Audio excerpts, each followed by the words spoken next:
Assalamualaikum warahmatullahi wabarakatuh. Saya Arumika Fitriana akan menjelaskan tentang prinsip-prinsip perkembangan manusia.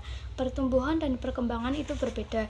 Pertumbuhan berkaitan dengan perubahan kuantitatif, yaitu peningkatan ukuran dan struktur. Sedangkan perkembangan berkaitan dengan perubahan kualitatif dan kuantitatif yang merupakan deretan progresif dari perubahan yang teratur dan koheren. Menurut Harlock, tahun 1991, prinsip-prinsip perkembangan manusia memiliki beberapa ciri-ciri mutlak. Yang pertama, adanya perubahan.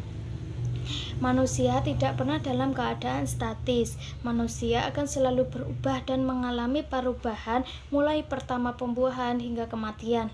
Yang kedua, perkembangan awal lebih kritis dari perkembangan selanjutnya. Lingkungan di mana seorang anak tinggal akan sangat berpengaruh kuat terhadap kemampuan bawaan mereka. Yang ketiga, perkembangan merupakan hasil dari proses kematangan dan belajar. Perkembangan seorang anak akan sangat dipengaruhi oleh proses kematangan, yaitu terbukanya karakteristik yang secara potensial sudah ada pada individu yang berasal dari warisan genetik. Sedangkan belajar adalah perkembangan yang berasal dari latihan dan usaha. Jadi hubungan antara kematangan dan hasil belajar bisa dicontohkan pada saat terjadinya masa peka pada seorang anak. Bila pembelajaran itu diberikan pada masa pekanya, maka hasil dari pembelajaran tersebut anak akan cepat dikuasai. Begitu pula sebaliknya. Yang keempat, pola perkembangan dapat diramalkan. Dalam perkembangan motorik seorang anak akan mengikuti dua hukum. Hukum yang pertama, cephaloscaudal, yaitu perkembangan yang menyebar ke seluruh tubuh, dari kepala ke kaki. Ini berarti bahwa kemajuan dalam struktur dan fungsi pertama terjadi di bagian kepala, kemudian badan, dan yang terakhir kaki. Hukum yang kedua yaitu hukum proximo-distal, yaitu perkembangan dari yang dekat ke yang jauh. Contohnya, kemampuan jari jemari seorang anak akan didahului oleh keterampilan lengan terlebih dahulu. Yang kelima, pola perkembangan mempunyai karakteristik yang dapat diramalkan. Karakteristik tertentu dalam perkembangan juga dapat diramalkan. Ini berlaku baik untuk perkembangan fisik maupun mental. Pola perkembangan ini tidak akan berubah sekalipun terdapat variasi individu dalam kecepatan perkembangan. Perkembangan bergerak dari tanggapan umum menuju tanggapan yang lebih khusus. Perkembangan juga berlangsung secara berkesinambungan sejak dari pembuahan hingga kematian. Yang keenam, terdapat perbedaan individu dalam perkembangan. Setiap pola perkembangan seorang anak itu semua sama. Setiap anak akan mengikuti pola yang dapat diramalkan dengan cara dan kecepatannya sendiri. Beberapa anak berkembang dengan lancar, bertahap, langkah demi langkah, sedangkan lain bergerak dengan kecepatan yang melonjak, dan pada anak lain terjadi penyimpangan. Perbedaan ini disebabkan karena setiap anak memiliki unsur biologis dan genetik yang berbeda, dan faktor lingkungan juga sangat berpengaruh dan memberikan kontribusi terhadap perkembangan seorang anak. Yang ketujuh, setiap tahap perkembangan memiliki bahaya yang potensial. Pola perkembangan tidak selamanya berjalan dengan mulus. Setiap anak mengandung bahaya yang dapat mengganggu pola normal yang berlaku. Peringatan awal adanya hambatan atau berhentinya perkembangan tersebut merupakan hal yang penting karena memungkinkan pengasuh untuk segera mencari penyebab dan memberikan stimulus yang sesuai. Beberapa pendapat lain menyatakan bahwa prinsip-prinsip perkembangan individu yaitu, yang pertama, perkembangan merupakan proses yang tidak pernah berhenti. Yang kedua, semua aspek perkembangan saling berhubungan. Yang ketiga, perkembangan terjadi pada tempo yang berlainan. Yang keempat, setiap fase perkembangan mempunyai ciri khas. Yang kelima, setiap individu normal akan mengalami tahapan perkembangan. Yang keenam, perkembangan mengikuti pola dan arah tertentu. Yang ketujuh, bagaimana pola atau arah perkembangan individu. Menurut Paul Baltes, ada 6 prinsip perkembangan, yaitu yang pertama, perkembangan berlangsung sepanjang hayat. Setiap manusia mengalami pertumbuhan dan perkembangan sepanjang hayatnya, dimulai sejak masa prenatal, bayi, anak usia dini, anak prasekolah, anak menengah, dewasa, dan kematian. Yang kedua, perkembangan ditandai dengan kesempatan untuk memilih suatu pengalaman tertentu dan mengabaikan kesempatan pengalaman yang lain. Perkembangan manusia selalu disertai oleh dua hal, yaitu prinsip memperoleh sesuatu dan prinsip kehilangan sesuatu. Prinsip memperoleh sesuatu adalah bahwa perkembangan manusia ditandai dengan peningkatan potensi, keterampilan, dan pengalaman. Sedangkan prinsip kehilangan sesuatu adalah setiap individu dihadapkan pada berbagai pilihan yang harus dipilih. Pilihan yang menjadi prioritas merupakan pilihan yang sesuai dengan potensi, minat, kemampuan, dan bakatnya. Yang ketiga, pengaruh faktor biologi dan sosio-budaya bersifat relatif terhadap perkembangan. Maksudnya, bahwa faktor biologi dan sosio-budaya memiliki pengaruh terhadap perkembangan psikologis manusia.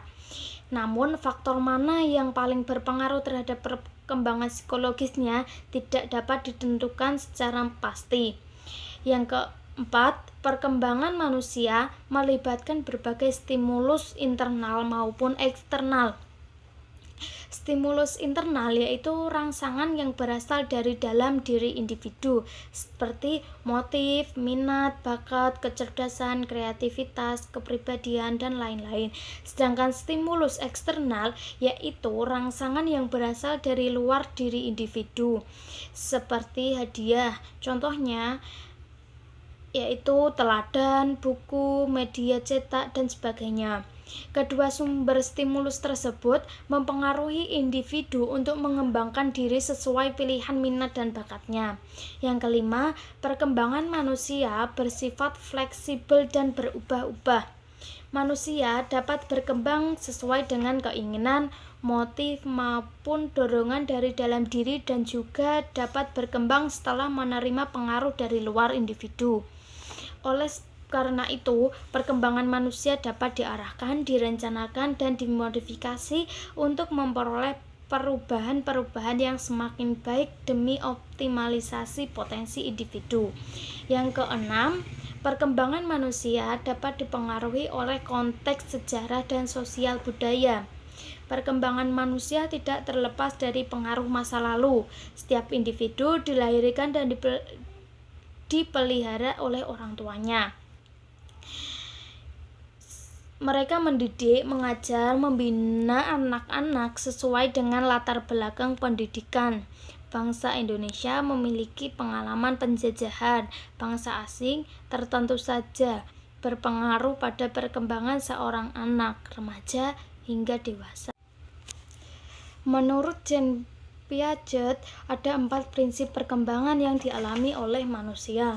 Yang pertama, setiap tahap perkembangan manusia ditandai dengan upaya mencapai keseimbangan hidup.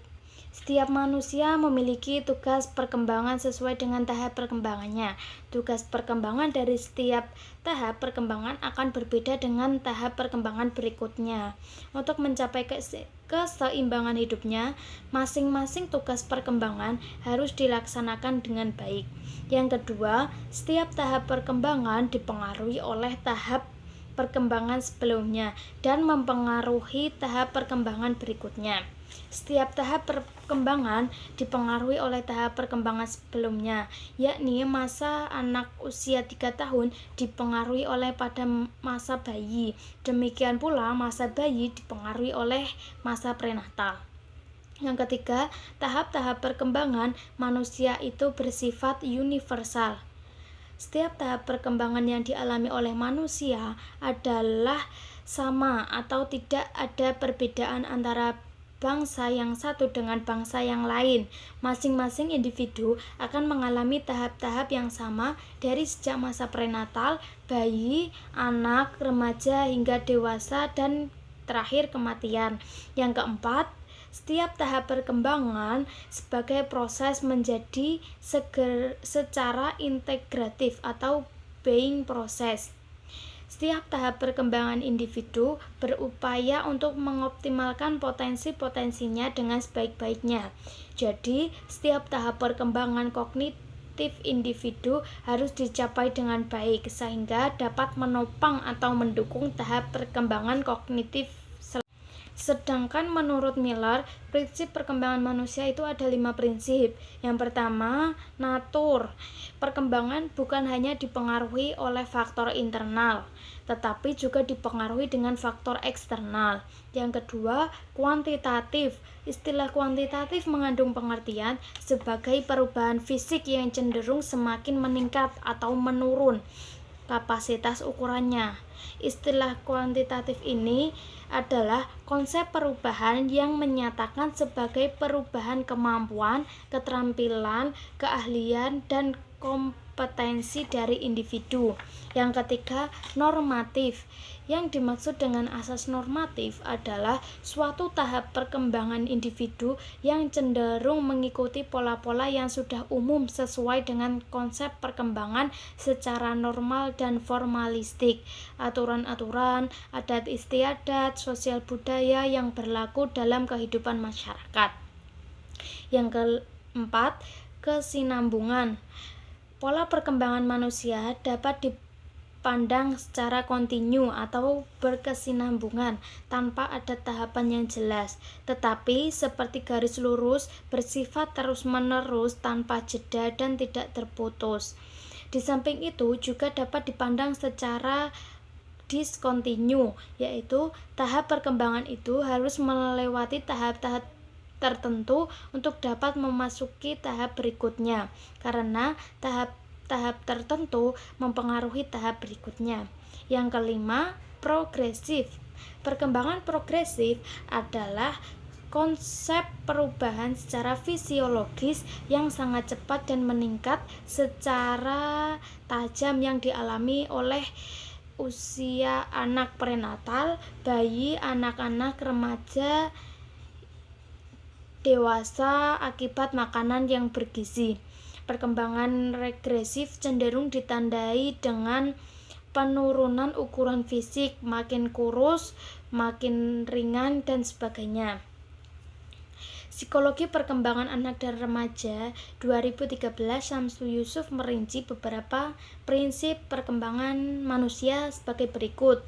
Yang pertama, perkembangan merupakan proses yang tidak pernah berhenti. Yang kedua, semua aspek perkembangan saling berhubungan. Yang ketiga, perkembangan terjadi pada tempo yang berlainan. Yang keempat, setiap fase perkembangan mempunyai ciri khas. Yang kelima, setiap individu normal akan mengalami tahapan atau fase perkembangan. Yang keenam, perkembangan mengikuti pola atau arah tertentu.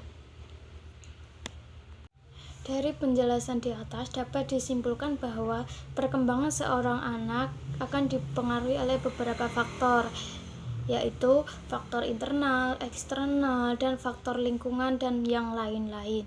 Sekian dari penjelasan saya, kurang lebihnya saya mohon maaf. Assalamualaikum warahmatullahi wabarakatuh.